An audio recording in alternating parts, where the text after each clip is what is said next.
John Boy and Olivia be able to forgive Grandpa Zeb for selling their horse to Kurt Willard tonight at 6 p.m. on the Waltons? Find out later. But first, here's the Thamesmen.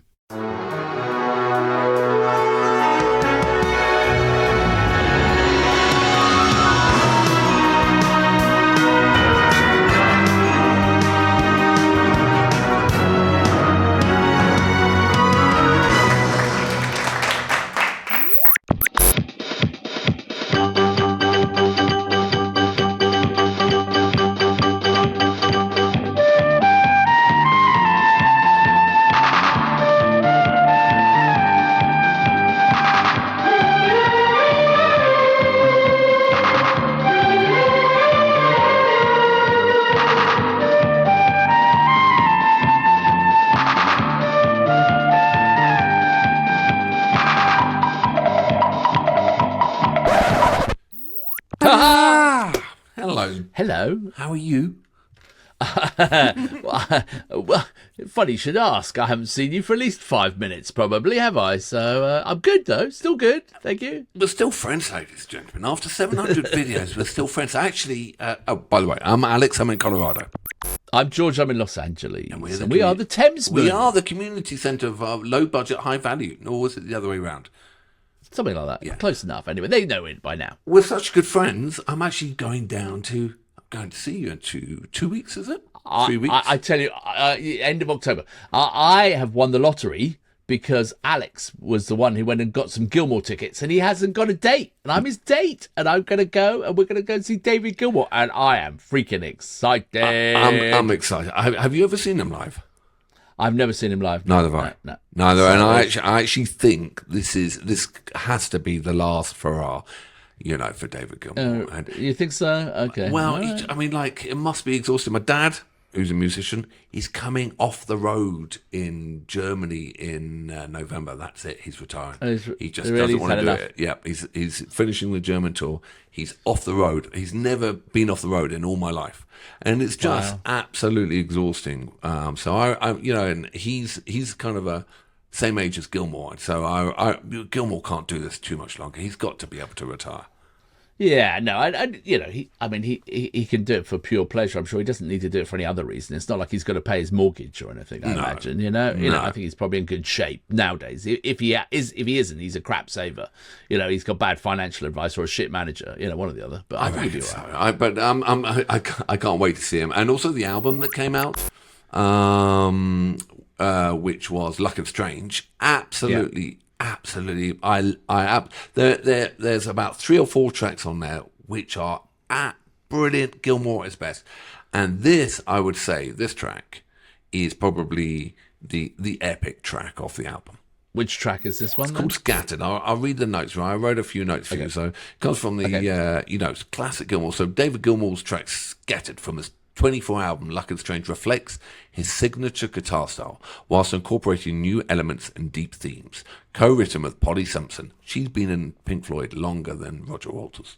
Co-written with Polly Simpson and Charlie Gilmour, his son. The song stands out as a layered orchestral sound and flowing piano. The track is notable for its grand closing guitar solo, with echoes of some of Gilmour's finest moments from his Pink Floyd days, blending nostalgia, freshly created. Themically, the song deals with aging and reflection, fitting into the album's overall contemplative tone, which was influenced by Gilmour's experiences during the pandemic. I love the fact that Gilmour has become a family affair. His son, you got Polly, you got, his daughter Romany. And so that track, if you go back, ladies and gentlemen, George showed me Romany doing the rehearsals of her song that she does with her dad.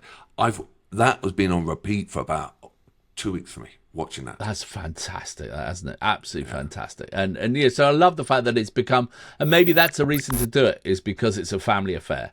It's something you all do together with your family, and that's never a bad reason to do stuff, So. The whole album is just class. Gilmour is just class.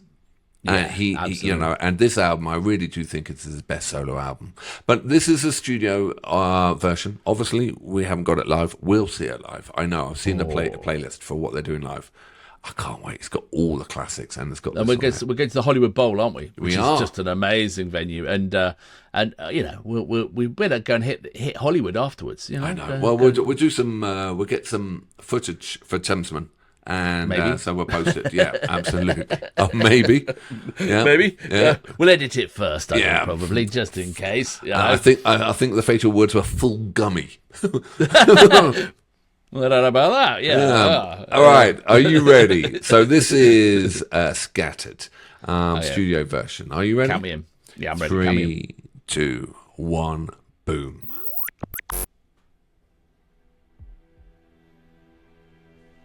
Starts off with that classic heartbeat. A heartbeat. Yeah. And then you'll have a bit of echoes piano.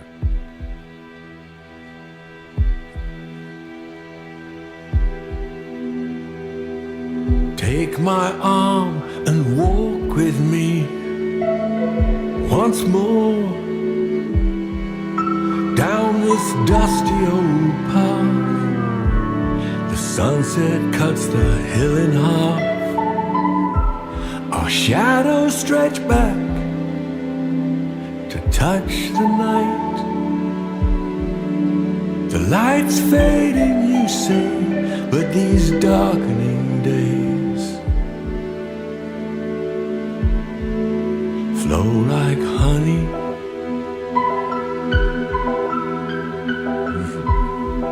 Totally know that sound. These days slowing down, a whole life in a glance. The clearest light shines in the darkness, shining on me. And we're still doing this dance, one step at a time. As the days slip by, as smooth as glass, the moments pass.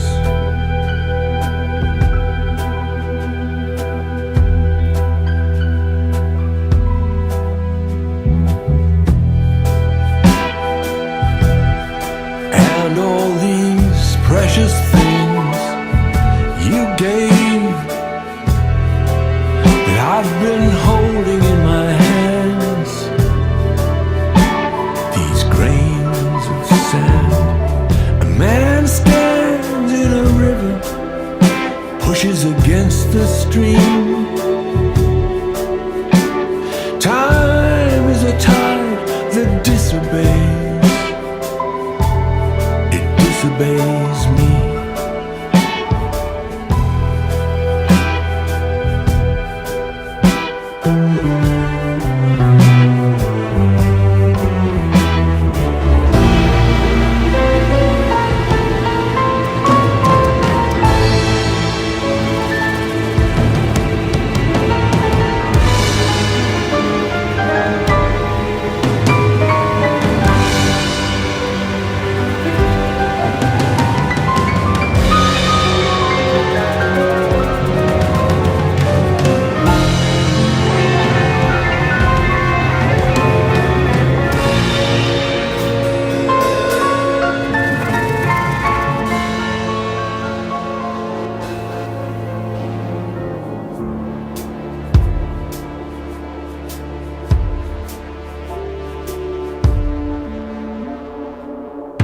These days slowing down, a whole life in a glance. The clearest light shines in the darkness, still shining on me.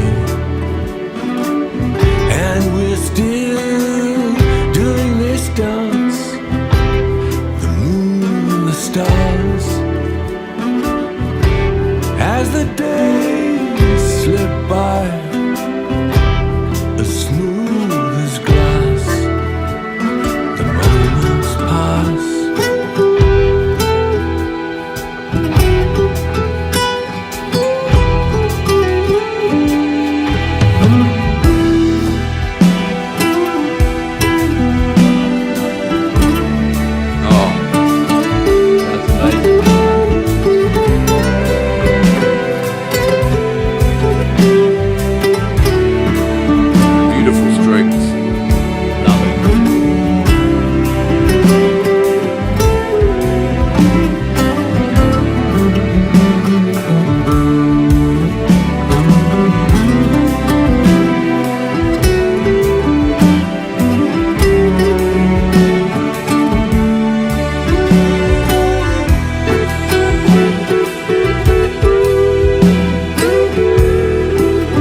falling from my hands. These worlds, this scattered sand. I stand in a river, push against the stream. Time is a tide that disobeys, and it disobeys me. It never ends.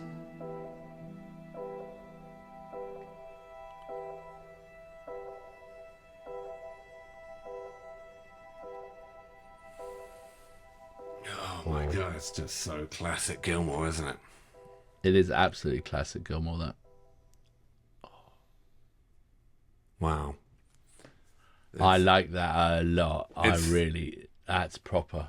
It's you know, he's 78. He's pushing that out. I mean, that is just the level of craftsmanship to pull that together and musicianship, and God Almighty, the songwriting. Great songwriting, you know.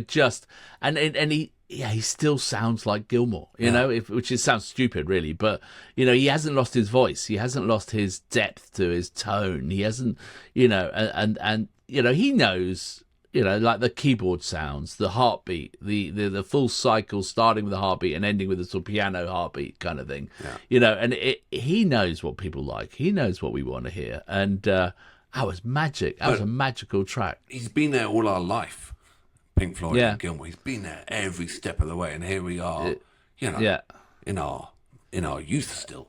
But off to see him and as excited as ever, you know. And exactly. You know, and he is, everyone says, greatest guitarist in the world because he's emotive, and here he is singing about his frailty and getting old with that beautiful strings in there, you know, to tug your heart, and then climbs you up on this epic, typical Gilmour Floyd solo, brings you back down, bang! It's just brilliant. I hate to be morbid, but do you think this could be like one of those albums like, you know, Cohen or Johnny Cash or Bowie, where they have a final hurrah, which is an absolutely magnificent album, but it shows the depth of age and their sort of wisdom and their you know, their sort of character. I hate to ask that question, you know. Wow. Do you think we'll see another album from Gilmour is maybe the question? The Gilmour's spattered his albums, and he's done a few little tracks here and there in the albums which are worthy of the Floyd, right? But overall, the albums didn't come up to the Floyd. This album it's more modern, but there are more tracks worthy up to the level of Floyd. But it also has that sort of I don't know, the feeling of time passing. It has that edge to it, you know, and you know, the sort of people feeling their mortality. I agree, but and wanting to say something into that, you know, shouting into that. Maybe, but as I said, we all got old together.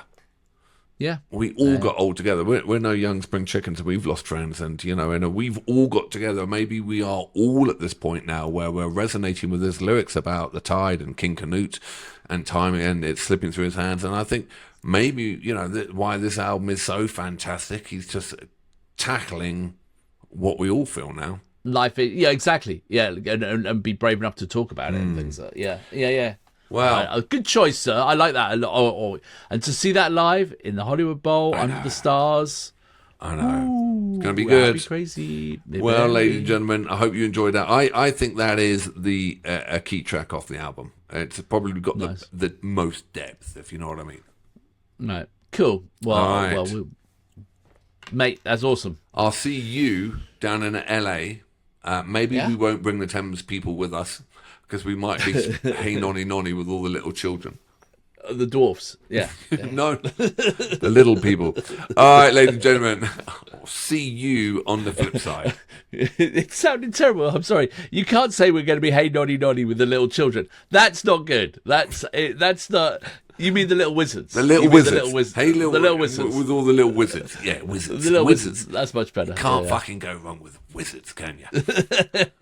They never hurt anyone. On that note. Right. On that note. Well, Well, they have done some damage. We nearly finished. Except for if you're going to get into the power of wizards, you look at Gandalf, versus Saruman, for example. But he didn't do any bad. He was always good. Saruman was not good. No, but he wasn't a wizard. He was just a bad... He was a wizard. He was a bad wizard. Ladies and gentlemen, we don't need to be going into good wizard, bad wizard. I'll see you on the flip side. Bye-bye. It could be a new scale. Good wizard and bad wizard. Anyway, see you on the flip side. Bye. On the wizard side. The wizard scales. All right, see ya. Bye.